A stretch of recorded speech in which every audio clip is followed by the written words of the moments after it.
Hi there, hi there. This didn't see you there. This here, that's Bethel Baptist Church. I spent most of my childhood years here. I started going here when I was like 3 years old. Man, good place, good times. Church is a form of an institution, an organization that fills the needs of society, religion specifically, giving people a reason to live. To answer the question, why are we here? Why are we here? This church greatly shaped me in my early formative childhood years. Yeah, my family was deeply religious, and so it was expected of me to be religious too, because my family is my primary group, and a primary group is a. So, anyways, the church as a whole was a secondary group in my life. We spent a lot of time here, and like I didn't really do anything with them outside of the church, because that's how it goes. It's just your church peeps, and I didn't care too much about them emotionally. A lot of memories here, though. A lot of memories. I was here from like 3 to 16. Anyways, because of my own human agency, my ability to question social situations and surroundings, I decided I don't believe in this jazz. I don't like this religion stuff too much, I don't like the idea of a big man upstairs telling me what to do. So, when I started to question the church, with my human agency, it led to alienation. Yeah, so it led to me being alienated from my church, my secondary group, and my primary group for the most part. Yeah, I am a real black sheep of the family. Ba ba ba. And like, it felt bad, I got cut off from my own social groups, and like, it was just weird. And I forgot to write down the actual definition of alienation, so I'm just kind of ad-libbing it. I hope you like it. So yeah, that's my church in a nutshell. I hope you like it. I hope you don't, because I don't like it. I was here for most of my baby life, but I'm an adult life, so church out, yo. Hello, Zach, and welcome to Socialization and You. Today we are going to be interviewing on the biggest things that socialized you, and might even touch a thing or two about your culture. Sounds good. Let's begin. Zach, socialization is the process by which we learn the rules of our society. From birth, what were the biggest agents of socialization for your life? Well, I guess if we're talking about from birth, my mother, father, and sister all helped shape the man I am today, and they really taught me the basics of life and how to live with other people and as like a family unit.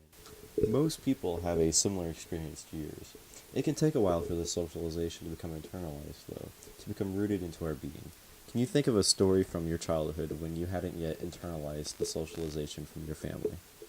I really don't know. It's been such a long time, and they're my family. I've been living with them literally my whole life, so it all feels natural, and I honestly don't remember a time when I hadn't had it internalized. Yeah, nothing. Well, why don't you tell us about how the mass media of the internet helped shape you? For our viewers at home, mass media is a form of communication that is designed to reach as many people as possible, kind of like this show. Well, that's a big question. um, I've always been a heavy user of the internet, and back in like the 6th or 7th grade is when I found YouTube, and boy oh boy, that was a whole can of worms I got opened. It was great though. I really loved being on YouTube, and it showed me that I found the channel. First of all, I found the channel Rooster Teeth, and I found a couple of other gaming channels, and it showed me that being a gamer doesn't make you a loser, because when I was growing up, that was the gamer subculture wasn't accepted into the mainstream, and it was counterculture almost, and it was frowned upon that that you played video games all the time and stuff like that. And so YouTube and YouTubers showing me that you can play video games and not be a loser was very important to my life. That's very nice, Zach. Can you tell us a little bit how social media specifically helped socialize you? Well, first of all, I never really used Facebook. Facebook was not something for me. I didn't enjoy that, and I know that's like the big one whenever anybody thinks of Facebook. But for me, it was Twitter and Reddit and a little bit of Instagram.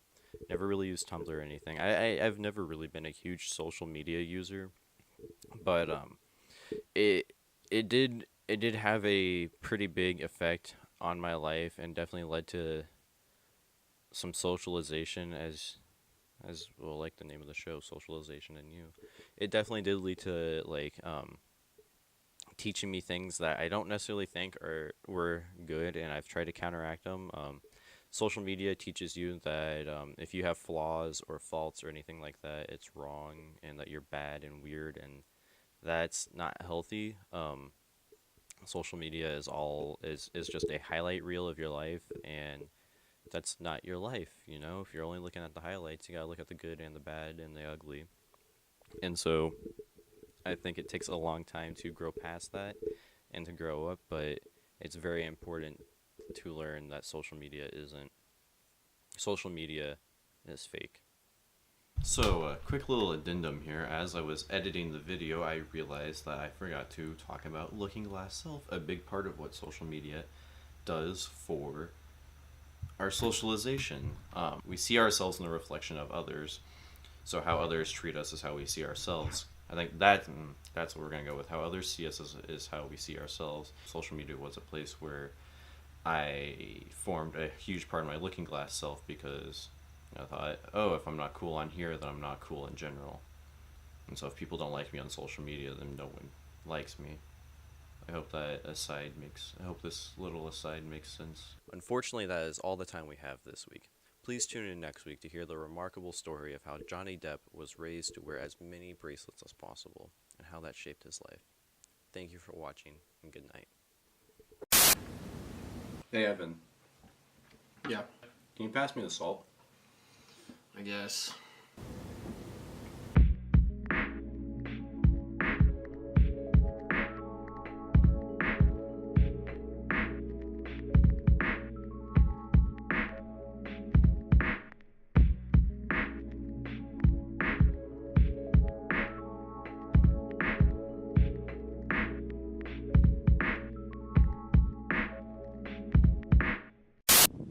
Yeah, so anyways, material culture is the physical objects that make up our life. They're the things that we can touch and hold.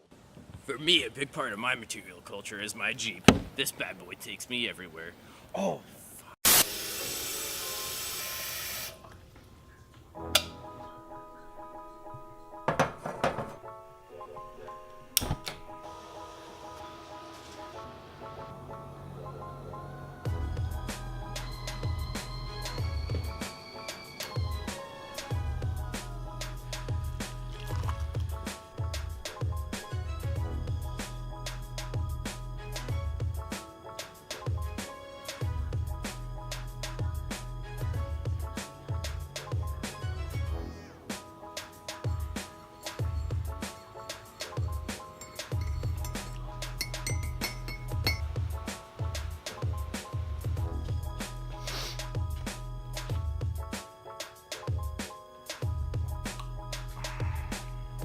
Deviance. This is a hard one to shoot for. So, because I can't really go out and break the law or anything like that, so it's really hard to do this in video form, so I'm just going to kind of vlog and talk to you directly because I don't know what else to do right now. So what is deviance? Deviance is any behavior that breaks from the norms and is challenged by society. Well, me making this video right now is a form of deviance from the class because I have deviated from how the rest of the class has set about to do this project.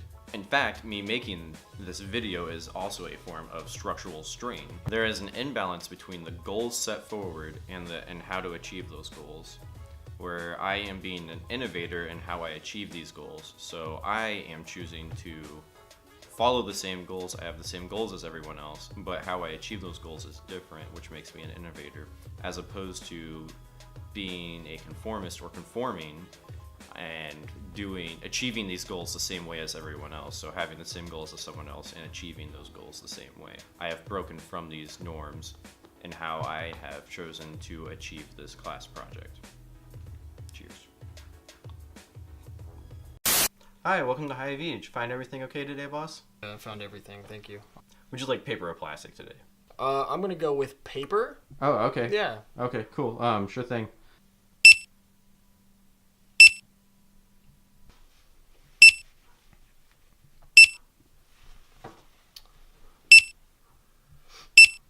Total's What's gonna the be total? total's gonna be $37.93 for you. There you go. Thank you, boss. Yep. Have a great one. This clip right here is an example of front stage because this is how I present myself, and at work this is the role I am stepping into is that of the worker. Front stage is the area of my life that people see. Front stage is the role I am taking on as a person in society. This is opposed to my backstage, how I am by myself on my own time, where I don't need to wear a mask. It's hard to visually show that because if I'm in front of a camera, obviously I'm going to be putting on a show.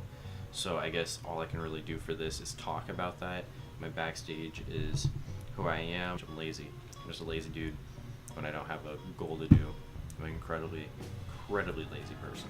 Backstage is the part of yourself that you're not presenting to the world, the part of yourself that others don't see, that it's your secret part of yourself, and it's the thing that makes you you in a sense. This is also an example of emotional work.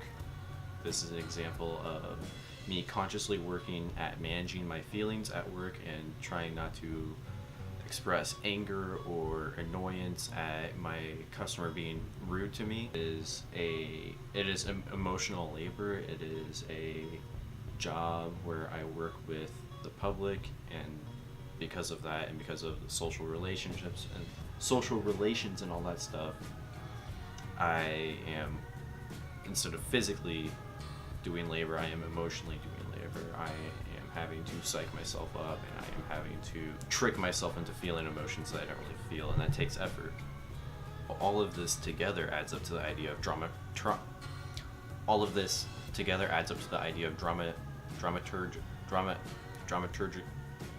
dramaturgical theory. The idea that we live our life on a stage, that we act as if we are in a play, a drama, our whole lives. Different parts of us, all these aspects add into that theory. The front stage, the backstage, the emotional work, it all comes together to create dramaturgical theory, where at work I'm putting on a show of who I am, and at school I'm putting on a show of who I am, and at this place and this place and that place, and on the screen right here right now with you, I'm putting on a show of who I really am, because this isn't who I really am, I guess. And it's interesting.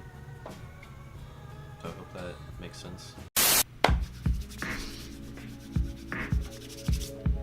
So it is currently 8:19, the Tuesday night before we're supposed to have this turned in.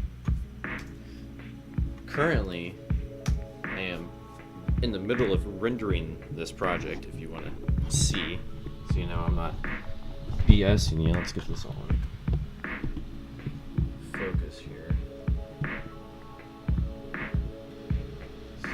Focus here.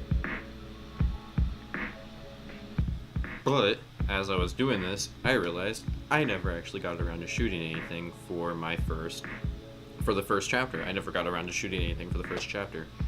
So now, last minute, after about 30 hours of work put into this project, you get to see me panically talk about chapter 1, and probably the worst presentation you've ever seen. Let's talk about the sociological imagination. Sociological imagination is the perspective that allows us to consider how outside forces affect our lives and how it all affects who we are today. So for my life, let's say my sociological imagination lets me say, because I was raised in the church, it means it lets me look at why I believe things are necessarily good or evil instead of black or white. That's my sociological imagination saying, hey, you were raised this way, this is how you were brought up, this was your situation, and this is why you believe the things you believe.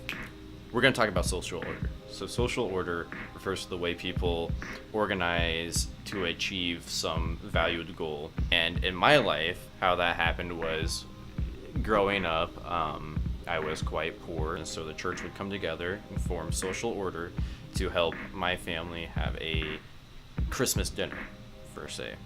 So that's a good example of social order in my life. So, conflict, perspective, and me. Conflict perspective is this simple question of who benefits the most from the social situation. Greatest example in my life, the thing that became most prevalent in pretty much anyone my age's life is social media. So social media is camouflaging this gift of conversation and connectivity as a means to earn profit, as a means to advertise to you. The business is the one benefiting from this social interaction, and that's how it relates to my life. Symbolic interaction perspective focuses on the social interactions between people and symbols and how we communicate with each other through symbols. For me, I think something that's really interesting to me is how symbols are used to advertise. You see like a McDonald's arch, the McDonald's M arch, and it makes you want to eat some McDonald's, or you see the Taco Bell and it makes you want to eat Taco Bell. And so it's almost Pavlovian how symbols have been used to train us to want these things. I hope that works for symbolic perspective, because I'm fucking done with this.